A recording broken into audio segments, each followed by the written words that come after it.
projectile motion problem. So here's the problem. It's based on a problem I saw in a book, but it's not the same because I want to be different.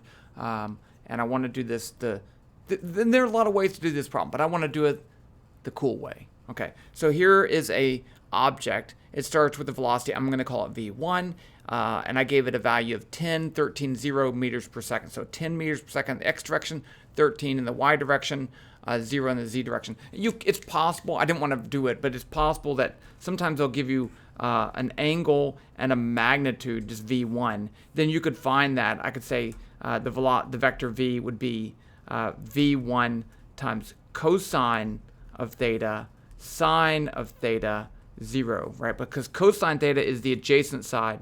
Sine theta gives you the opposite side, and my marker's dying. I feel like my marker's dying, but let's just continue. So if we launch this ball in the air, assuming no air resistance, constant gravitational force, 3 questions. How long is it in the air? How far did it go? And how high did it go? Now, there's one thing that I need to say. Okay, well, let's first of all do this. Once it's in the air, I can say the net force is going to be mg, where g is the gravitational field, 0, negative 9.8, 0 newtons per kilogram. And we can say F net, the momentum principle, says this is going to be delta P over delta T. Right? That's the momentum principle.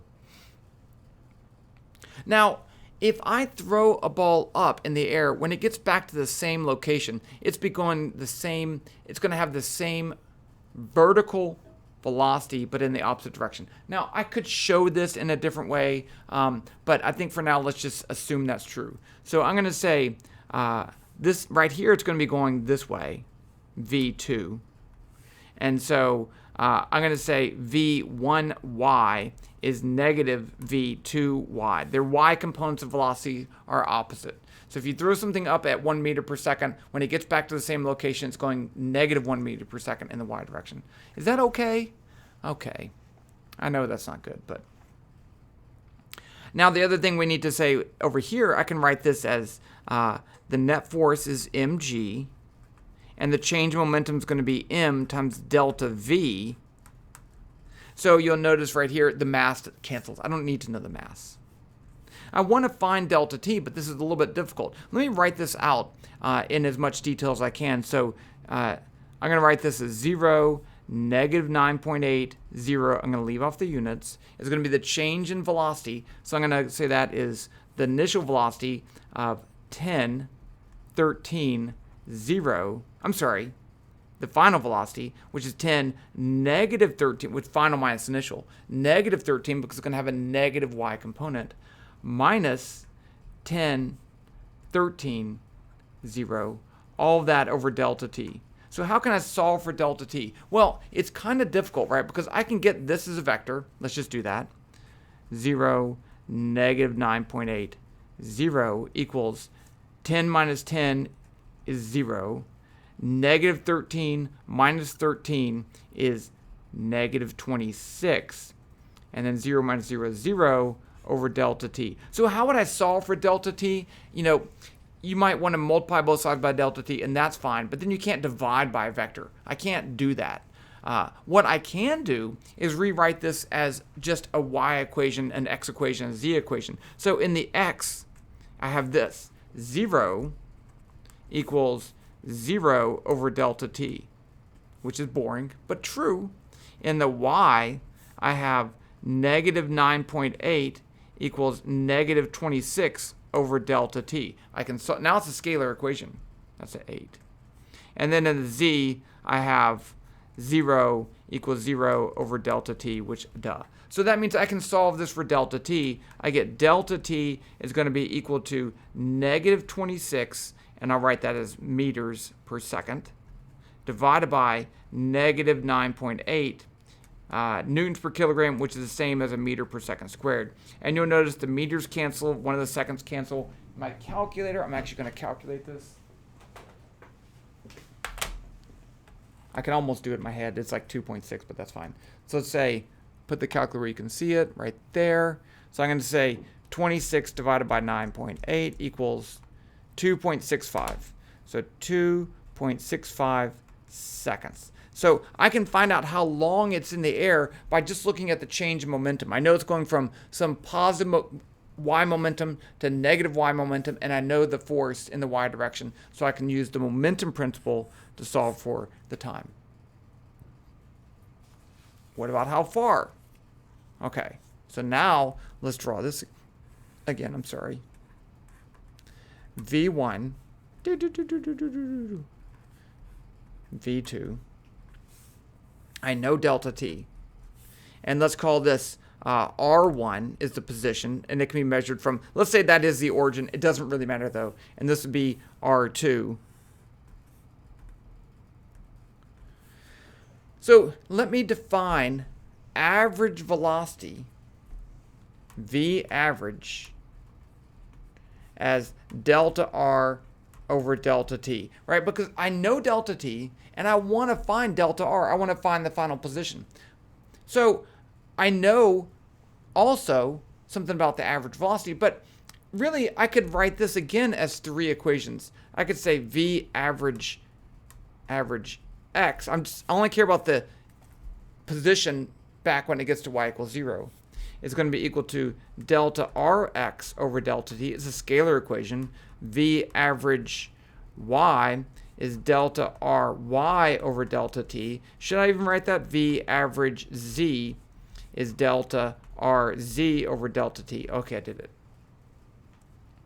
And I care about this. So let's write this out. What's my average velocity? V average x is going to be my final x, which is going to be equal to 10.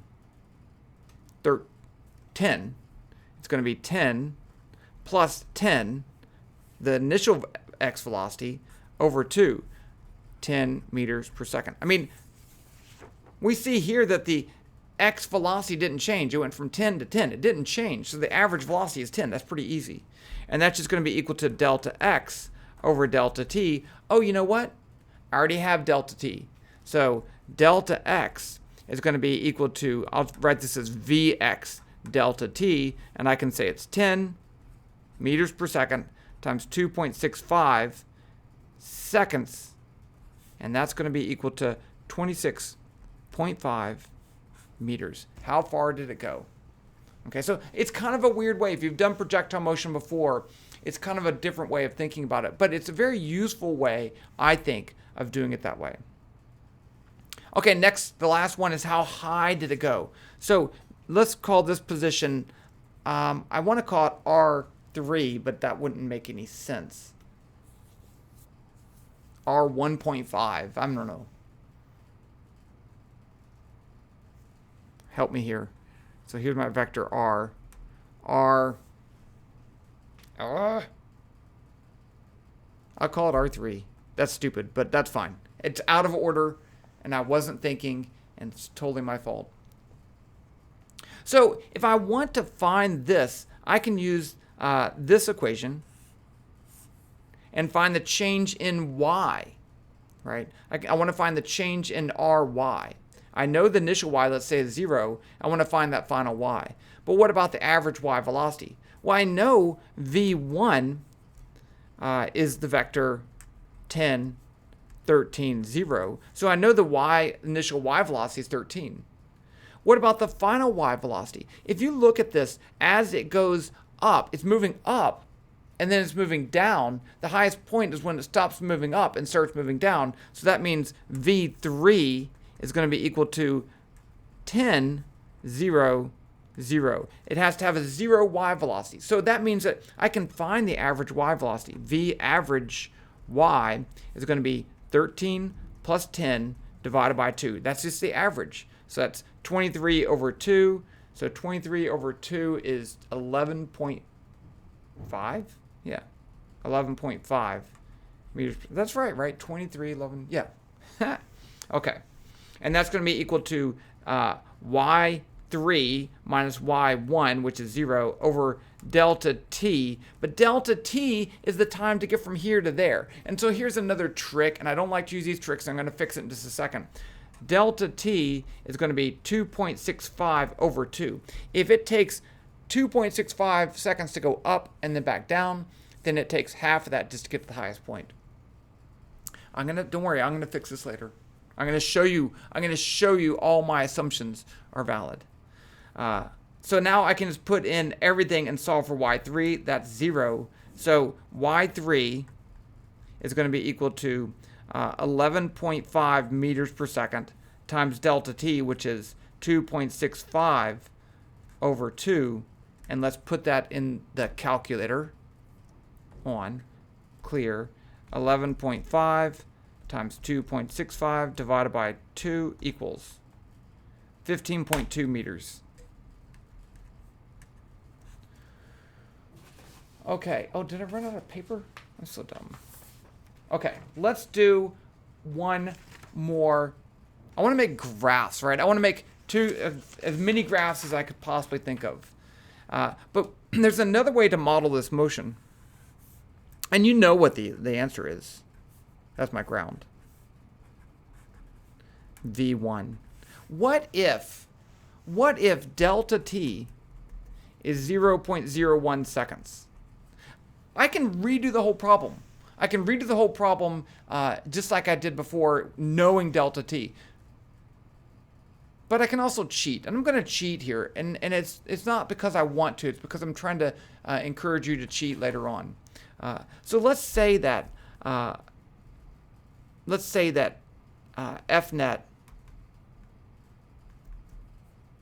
is delta p over delta t, and use that Fnet as mg, which that's fine. And so now I can say P2, we did this momentum update formula before. P2, I'll do it the long way. P2 over P minus P1 is delta P divided by delta T is equal to mg. And now I multiply both sides by delta T. P2 minus P1 equals mg delta T. And then I'm going to add P1 to both sides. P2 equals P1 plus mg delta t. And now I'm going to divide everything by the mass. P2 divided by the mass is V2. P1 divided by the mass is V1. And that's going to be g vector delta t. So this gives me the velocity at the end of the 0.01 seconds. I really didn't make any assumptions there. But I am going to make an assumption next time. Now I'm going to say the V average, and I'll do it both ways, actually, is going to be equal to V2. So during that short time interval, I'm just going to say the average velocity is V2. And that's going to be delta R over delta T. So if I use the same logic of R2 minus R1 over delta T, I can solve for R2, R1, plus I'm going to call it V2 delta T. So now I know the velocity and the position at the end of 0.01 seconds. And then you know what I'm going to do. You do know what I'm going to do. I'm going to do it for the next 0.01 seconds. I'm going to keep doing this until the y value gets back down to 0. And I'm going to plot it. I want to plot the trajectory, x versus y. And then I'm going to plot y versus time. And then I don't know what else I'm going to plot. But I don't want to do this. We know it's going to take 2.6 seconds to get over here. So that's 265 calculations for both of these. And I don't want to do that, so I'm going to do it in Python. Okay. Jumping over to Python, and I will give you the code. Here is Python. I'm using web vPython. Let's just start off with some things. You notice I did not need the mass. I'm going to make a graph. I'm not going to label the graph. I'm just going to make a graph. I'm going to call it F1 equals G curve. Because I just want to be simple. And we can label this stuff later. I want to define my gravitational field, 0, negative 9.80. I want to define my initial position, r equals vector 0, 0, 0. I'm going to start at the origin. I want to define my initial velocity. It's going to be vector 10, 13, 0. And you'll notice there's no units. You'll also notice there's no labels. I'm not saying R1, V1. I'm just saying R and V because I'm going to change those values. I don't want to keep track of 265 different values because that's just crazy. I need T, and dt is 0.01. Okay, so let's just make a let's just run this for 2.65 seconds because we know that's how long it takes, and then I'll show you how to change it later. So I'm going to say while t is less than 2.65, colon. In Python, we use a colon to start a loop. Anything that's tab indented is in that loop. So the first thing I'm going to do is I'm looking right here. I don't actually need to calculate g because it's constant every time. So I'm just going to update the velocity. So I'm going to say v equals v plus g times dt. This is magic right here. I'm going to make it bigger because that's magical. Because this is a vector equation. G is a vector. dt is a scalar, and I can multiply that by that. V is a vector. So I get a vector. So this is the velocity update as a vector equation, and that's awesome. Now let's update the position. R equals R plus V times dt. Now I just updated the velocity. So this V in line 14 is V2. It's the velocity at the end. So, and then I'm going to update time. And then I'm going to plot. I told you I'd plot position versus position. So let's say f1 dot plot r dot x on the x component on the x-axis and the y component on the y-axis. And that's it. Look how short that is. And I got a bunch of spaces. Let's run this. There's your parabola. Now you'll notice it starts at x close to 0. Over here, I ran it for 2.5 seconds. I get a final position. I'm pointing at the screen. You can't see that. 2.65. That's pretty much what I calculated. Okay. But I cheated. I said, okay, let's run this for that amount of time. So let's do it a better way. What if I didn't know the time? Well, I like the time better because people can pick up on that easier. But let's say I want to do this as long as the position is greater than or equal to 0. I can do that. R dot y greater than or equal to 0. You have to do greater than or equal to because it starts at 0, right? And if I just do greater than, then it's never gonna do it. And let's print the time, the final time.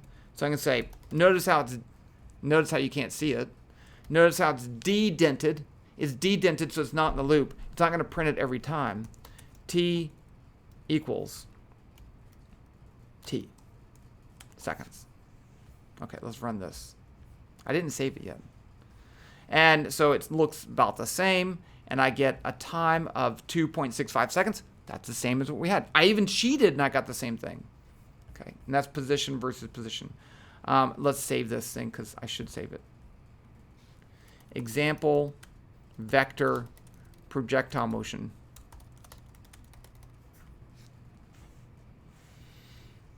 Save, okay. Okay, so let's plot the position, the y position as a function. Actually, I'm going to do this. I'm going to plot the y position as a function of time, not x versus y. That's the trajectory. So all I have to do is change this to t. And then at the end, I want to print out the final velocity. Print v equals v, the vector velocity, meters per second. Because I told you that it ended up with a negative velocity of negative 13. Let's just see if that's true, right? I didn't use that idea here, so I don't have to do it. I get this. This looks the same, but it's not. The y values are the same, but this is now time, right? So this is position versus time. And you'll see here, I get negative 12.97. So, I mean, it's not quite the same because I did cheat, but it's pretty close. Pretty close.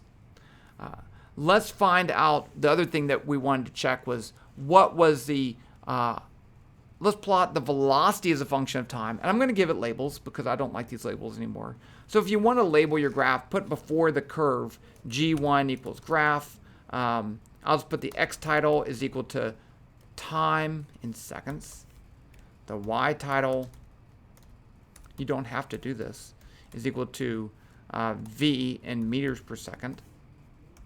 And then I'm going to put width is 400. This makes it a better size. Height is 200. And then the G curve is the same. And then down here, I want to plot v dot y. V dot y is the y velocity. Okay, so I'm going to plot the y velocity as a function of time.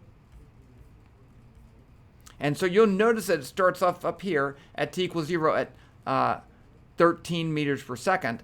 Down over here, it's at negative 13 meters per second. So what about right here at this point?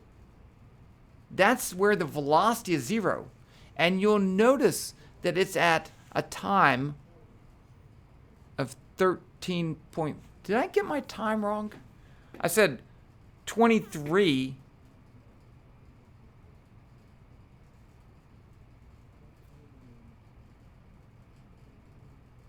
I said the time. What did I say the time was? I said 2.65 divided by 2. I didn't write it down. Okay. But you'll notice that it does get to the a velocity of 0 right there. Okay. Now we can find out the height of that if we wanted to, or we could run for that time. We could do a whole bunch of stuff. How about this? Let's run this while Vy is greater than or equal to 0. So it's going to run it until it gets to the highest point, and then it's going to stop. I'll print the velocity, I'll print the time, and let's print the position. Print r equals r meters. So I had that same. What am I plotting? I can't remember. Well, that's fine. No, that's fine. I did it just for half the time. So it comes down here up to 0. It stops 1.33 seconds. The velocity right here is 0, which we said that. And this is the highest point, 8.5. What did I say the highest point was? I said 15.2. How did I get that? I said the average velocity was 13.5. Oh, plus 0. I did plus 10. It's plus 0. Okay, I made a mistake in my earlier one. That's my fault. This is the right one. Okay, that's good. I'm done. After that dumb mistake. Everyone makes mistakes. It's okay. But doing it more than one way helps you see when it is a mistake, and that's kind of cool. So I will give you a link to this code down below. Yeah, the end.